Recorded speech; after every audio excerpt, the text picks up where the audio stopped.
Daegu čílsky, alebo lepšie povedané osmak daegu, je druh veveričky. A dnes si o ňom povieme viac. Daegu čílsky je juhoamerický hlodavec, ktorý pochádza z Čile.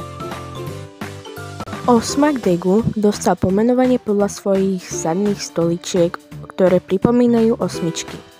Preto tiež patrí do čelade osmozubité. Daegu sa dožíva 5 až 9 rokov, no tiež nie je výnimka aj 11-ročný daegu. V dospelosti má dĺžku 25 až 30 cm, z toho 15 cm tvorí chvost a váži 170 až 300 gramov. Gravidita osmakov trvá približne 90 dní. Mláďatá sa rodia úplne ochopotené a vidia. I hneď príjmajú pevnú potravu, ale pijú aj materské mlieko. Odstavujeme ich približne v 5. až 6. týždni života.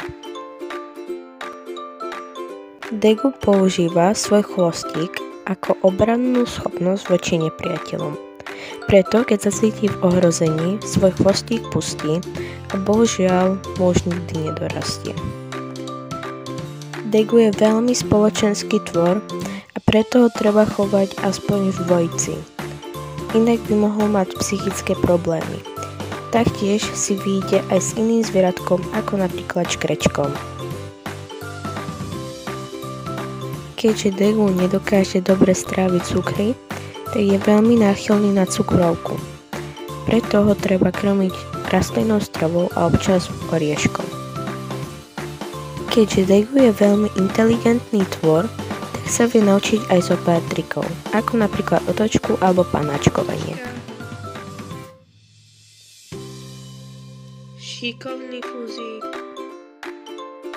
Otočka. Ďakujeme, že ste si pozreli video až do konca. Dúfame, že sme vám poskytli zo pár nových vedomostí. Pokiaľ sa vám toto video páčilo, nezabudnite nás podporiť lajkom, komentárom alebo odberom. My sa vidíme od ďalšieho videjka a zatiaľ ahojky!